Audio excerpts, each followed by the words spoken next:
Hi and welcome to Upsiders Information. This is a geopolitical and financial astrology because geopolitics and finance are two sides of the same coin. And I'm a medical astrologer going financial, but I have to make a disclaimer. I'm not a financial advisor and this is not financial advice. This is for informational purposes only. Now, the planets affects the collective sentiment, and the sentiment reflects on the markets and also on worldly events. So think of astrology as another indicator. So let's start with the general astrology for this upcoming super full moon in Aries. Super because it's closer to the Earth. And now I have to make another disclaimer. When people consult astrology, they want two things. First, accuracy, because otherwise, why bother? But also, they want good news. And can you see the conflict here? Because what if they don't go together? I'm between a rock and a hard place with this chart. Now, I would argue that accuracy is always good information slash news, even when it doesn't seem or sound good, because being aware is to be prepared. That being said, let's see how this super full moon in Aries on the 17th, what does it have in store? Now, full moons in general is when the sun and the moon are opposite. So there are oppositions, confrontations, terminations, completions, releases. So overall is a challenging energy. Now, the moon is in Aries, which is feisty and is a cardinal sign. So it's not only in the mood for war, but also ready to act. And it's conjunct Chiron. Chiron is the planet of the wound, is the wounded healer, the wounded warrior. So this represents the collective wound. And this is like saying the people who hurt, where everyone is acting like a wounded animal, where the best defense is actually going on defense. And this shows both on an individual basis as well as on the world stage, with possible attacks of all kinds. Now, wounded Chiron is in a quincunx, which is an aspect that has nothing in common, no polarity, no element, no modality. So there's a miscommunication here, like a conflict of information, and is aspecting Mercury, the planet of communication and news in Scorpio, which is the sign of the shadows and darkness. And this reveals hidden agendas, like the PDD stuff. But as I mentioned in my previous videos, this is just the tip of the iceberg and there's more to come, and includes politicians too. Now, the Chiron in the markets, it represents accountability and has a corrective actions. But let's see other indications to support this. Now, the full moon is also conjunct asteroid Aries, which is like the female version of Mars, so it's like the female warrior, and this adds fuel to the fire. The sun is in Libra, the sign of justice and diplomacy, and is in the seventh house of partnerships, allies, but also open enemies. And is conjunct Juno, the asteroid of commitments and contracts. And this is with Black Moon Lilies, that is dark and distant, also conjunct the south node of terminations. So we might be breaking deals with allies, or get stuck or sucked into conflicts, or punished by mutual enemies for not minding our own business. And we have to stop being the police of the world, and we have our own problems to resolve at home. And we're spread too thin, spilling money overseas in the name of self-righteousness. And the truth is that we have a dog in the fight to be bothered. So we outsource our battlefields with proxy wars, and we can only fool ourselves because everybody else sees it. Anyway, the full moon is ruled by warrior planet Mars, which is at falling Cancer in the sign of the home, and is in shadow. So this is a weak warrior defending its territory. Mars is opposed Pluto, the planet of death and rebirth, and is in the sign of Capricorn, the sign of governments and power, and is at the 29th critical degree, revealing shadows of the deletes and abuse of power. This before it enters Aquarius for the last time, where it will remain for a couple of decades, where it will make generational changes unimaginable with the advances of technology and AI. And yes, AI is a double-edged sword, and I have my own vision of it. after a premonitory dream back in the days. And AI is like every tool, and it depends on how it's used. Now, the argument is that if it is self aware, it could rebel and not follow our command. Yet, if it was created with an evil intent and it achieves singularity, which is the capability to acquire consciousness, the rebellion might as well save us, like in Terminator 2. In the meantime, is a good sector to invest in. Now, Mars opposed Pluto is nuclear, both metaphorically speaking and even literally. So I'm not predicting a nuke here, but hey, I don't rule it out either. It is a scary combo. Now, between both the oppositions with the luminaries and these two, we have a Grand Cardinal Cross, which is a fated event, and it has a flavor of conflict, adding to the already delicate world situation. Like a revolution, or should I say a re-evolution. And these days are a pivotal time in history because it could result anywhere from utopia to dystopia, since we are at the verge of critical mass, which is the maximum amount of energy buildup before a catalyst reaction of change. And this is why raising consciousness is of the essence, and also the reason for my humble collaboration with these videos.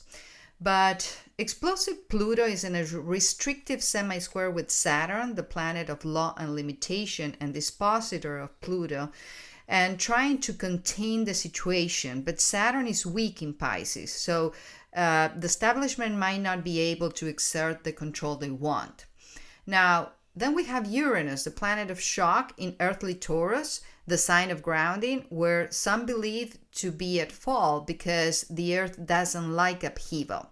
And Uranus is opposed to Venus, the planet of money and diplomacy, and is at fall in Scorpio, the sign of the shadows, on the financial axis. And Uranus is retrograde, so backwards as per our perspective. They don't go backwards.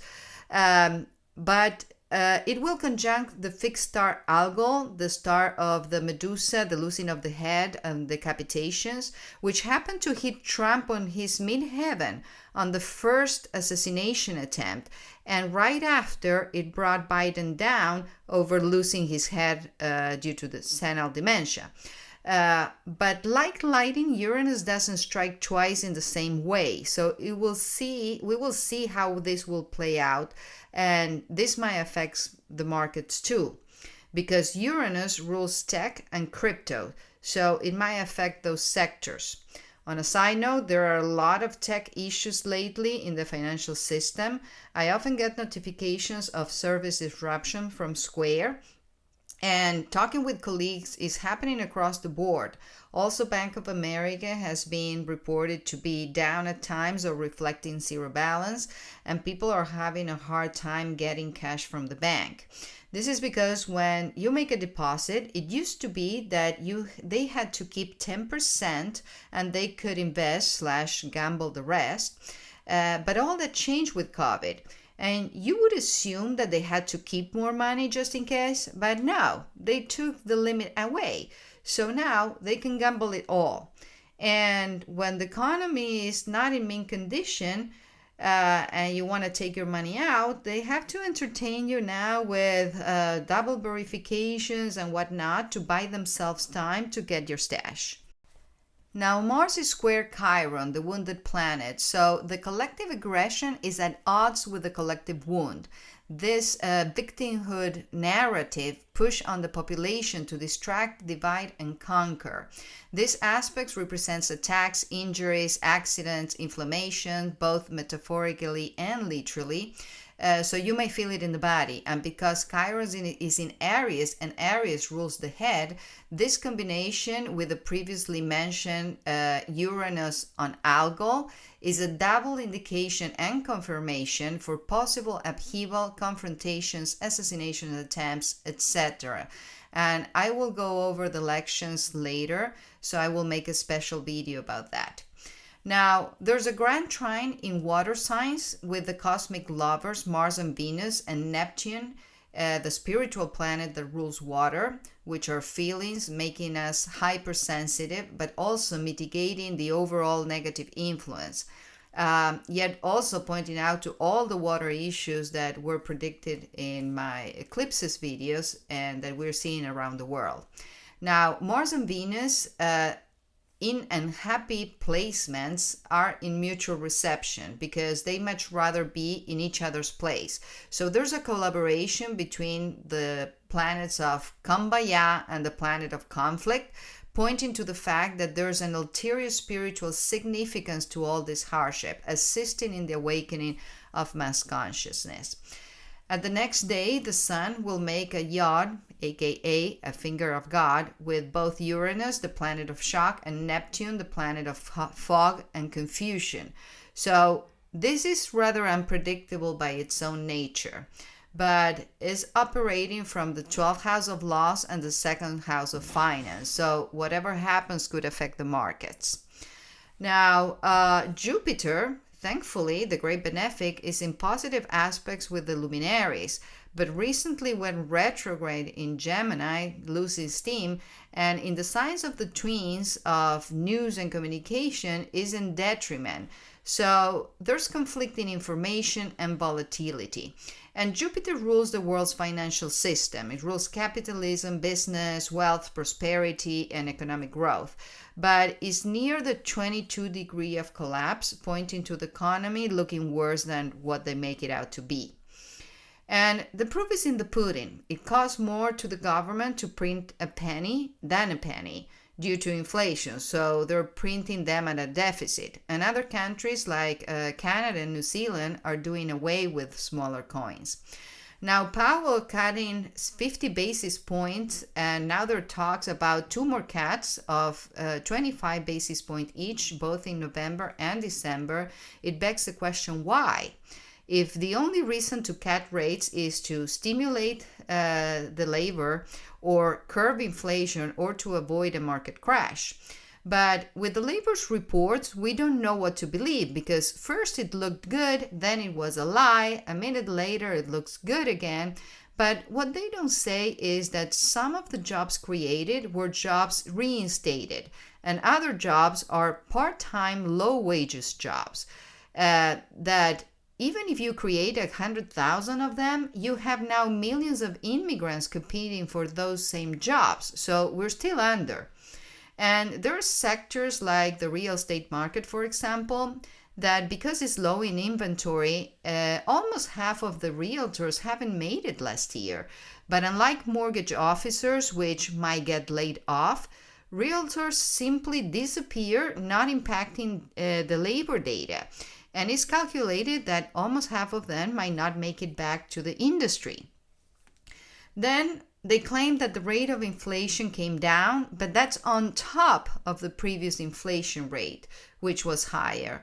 And next year, we have Neptune, the planet of inflation, conjunct Saturn, the planet of deflation, causing a possible stagflation, which means what you own decreases in value and what you need increases, creating a bigger gap, all while they keep printing currency backed by thin air.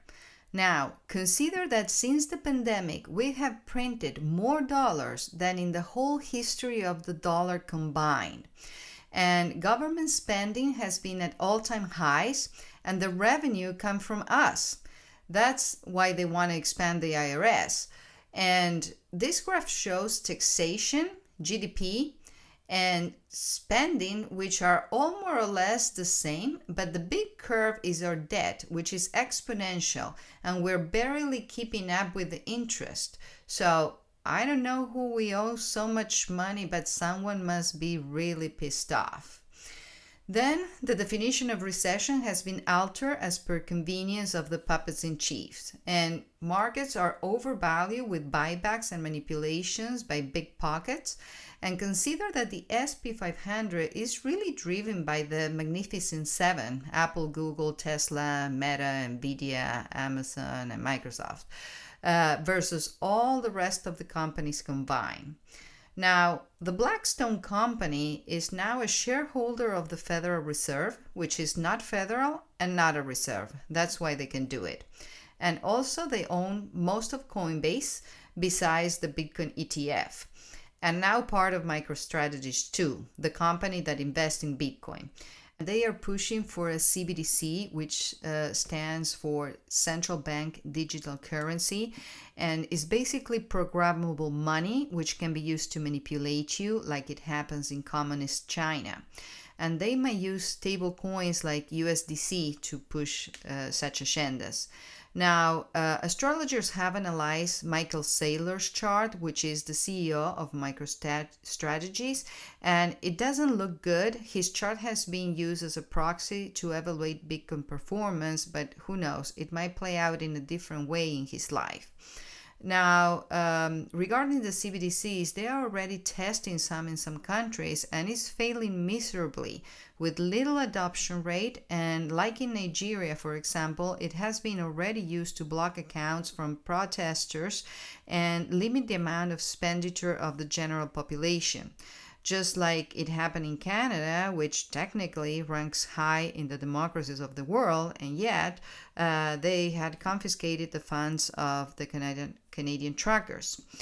Now, in the meantime, the IMF has announced the development of their own CBDC, and at the next day, they urged El Salvador to eliminate Bitcoin, which El Salvador basically has now bought their own debt with Bitcoin, and they can get rid of the IMF altogether. So this is the power of an alternative currency that is decentralized. Now, Bitcoin has been slow to respond to the planetary influences lately, but there's often a lag time, and there's a lot of mixed signals, which might be the reason why it's not yet breaking either way. By the way, I just saw Money Electric, the new documentary that aims to reveal the identity of Satoshi Nakamoto, which kind of defeats the purpose of why Bitcoin was created in the first place, which is the right to privacy, besides other reasons like the creation of a limited supply to avoid devaluation, and finally decentralization as an alternative to a corrupt money system by governments and elites. Now, the Blackstone company has stated that the finite nature of Bitcoin is relative, pointing out to their plan of forking Bitcoin. Now, Bitcoin has been forked before with Bitcoin Cash and Bitcoin Satoshi Vision, one performing better than the other.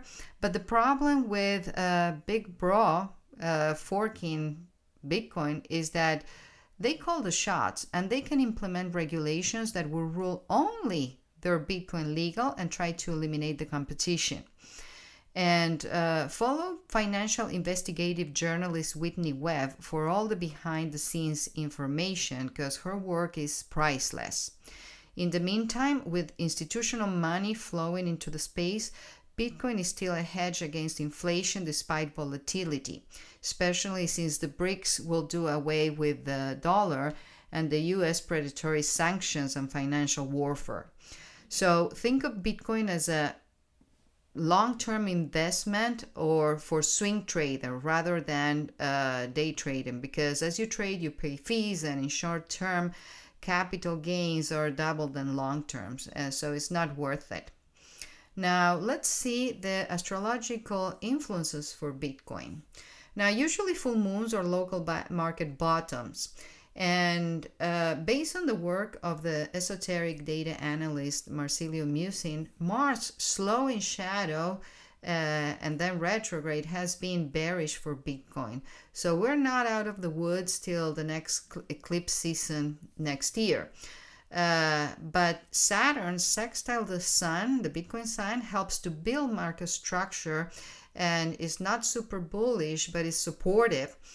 Now, Uranus opposed Venus is not good for crypto or tech in general.